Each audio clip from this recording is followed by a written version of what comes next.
Hi, Superstars here, back on our Antimatter Dimension New Game Plus video, episode 173, and it's been a couple days since last episode, and you can see 5.4 million ghostly rays. It's actually not really all that much compared to last time, but I think I get an additional yellow light, and maybe one additional red light, so I know it's not much. I don't know. I feel like there's some sort of secret to progressing farther, but I don't know what it is. Maybe I just need to get 2 radioactive decays in the Tree of Decay. But first, I am going to actually grind a little bit of neutrinos, because now we have E5368 quarks, so that amount of color power, I'm not sure what, if we go here, yeah, this is the amount of color power. We have E5373. That's going to allow me to get a lot of neutrinos because of this upgrade. 63 nonillion multipliers. This, I was going to get E193 neutrinos. So, and then of course I'll quantum and do this with each quantum. So, also, a new record of antimatter, E18 quadrillion. That would, if you end the non-stop writing of your full antimatter amount with 3 digits per second, you start in 193 million BC. So, yeah, you can just see how overpowered that is. We're also going to do this again with this quantum. So, and then I'm also going to grind banked eternities. Just want to get about E193 of each neutrino type. I'm also going to buy these because unless it's like actually a lot. So, like you can see, the next one's E203 of all neutrinos, which we're nowhere close to.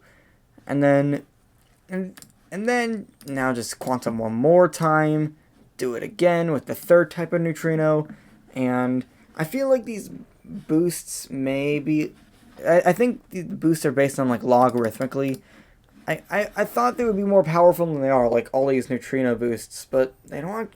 It feels like they have a pretty negligible effect. I mean, I feel like it's more photons. I mean, maybe they're affecting the ghost particles, but it doesn't seem like they're helping photons very much.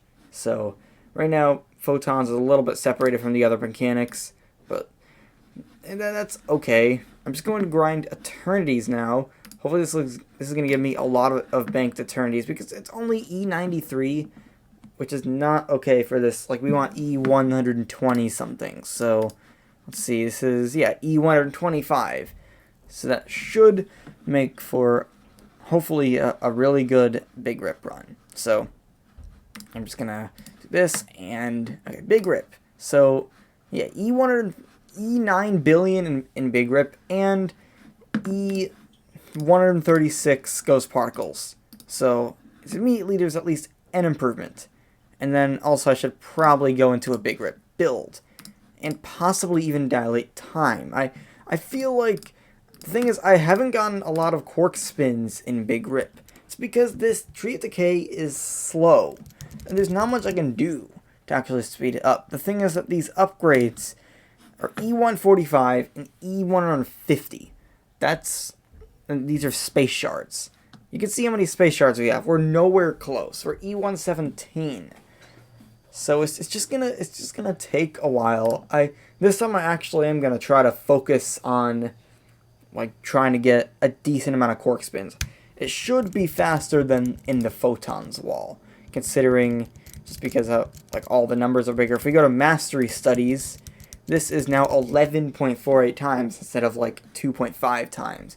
So you can just see how that should hopefully make a difference in how fast it is to actually reach the second radioactive decay.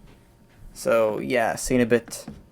Okay, I'm back a little later, and finally we've gotten the second radioactive decay on each branch. Finally, it took a little bit too long, but this means we are going to get an insane amount of dilated time from, or insane amount of tachyon particles from dilating time, because we have now 14 levels. I think last time there was 12. So, yeah, I can get E260 tachyon particles. And 262. I was at 242 before. That's huge. That's going to be 20 orders of magnitude of dilated time right there. And That's not counting other things that this amount of tachyon particles is going to do.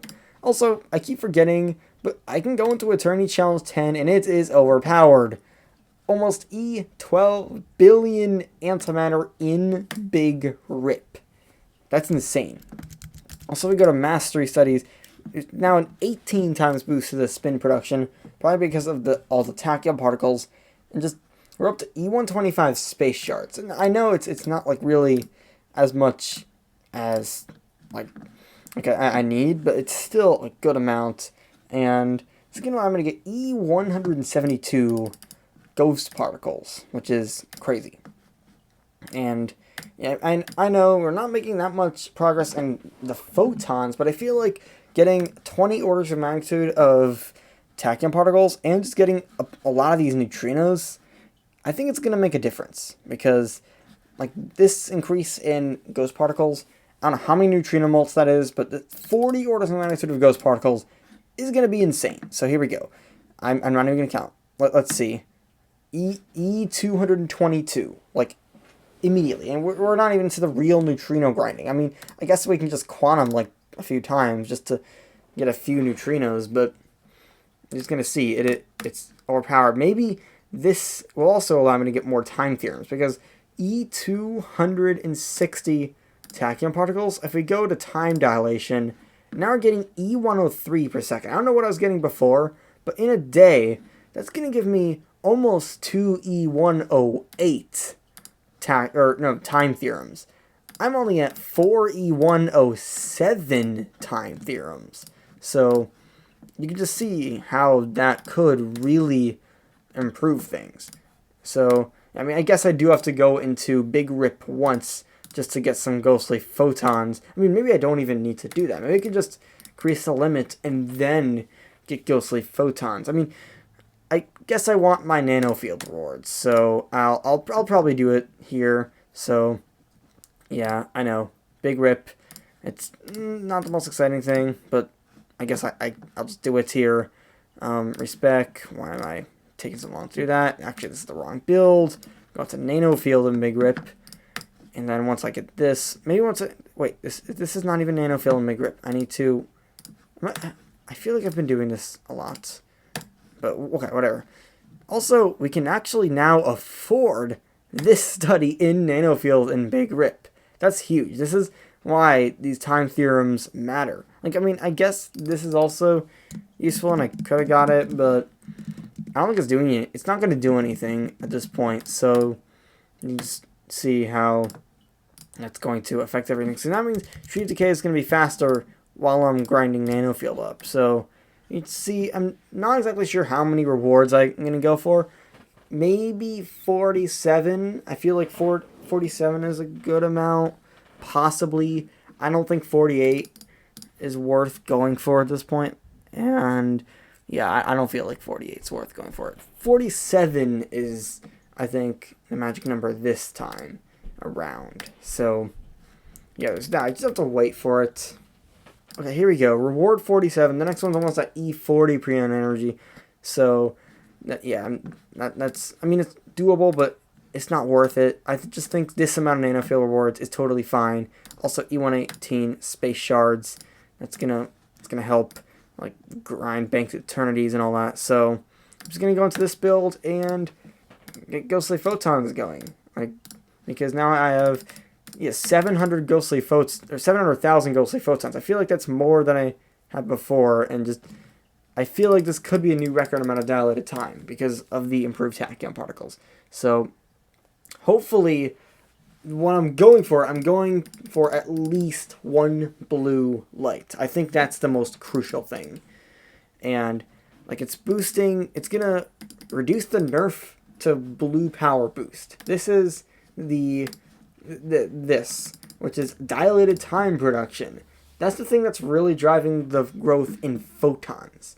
So yeah, that's gonna be pretty powerful. If you can just, I don't know how powerful this is gonna be, but if it can like even provide like 10 to 20 orders of magnitude of dilated time, that's gonna make a big difference. So we may even get may even get indigo light, which increases neutrino gain. So yeah, hope you enjoyed. Peace out.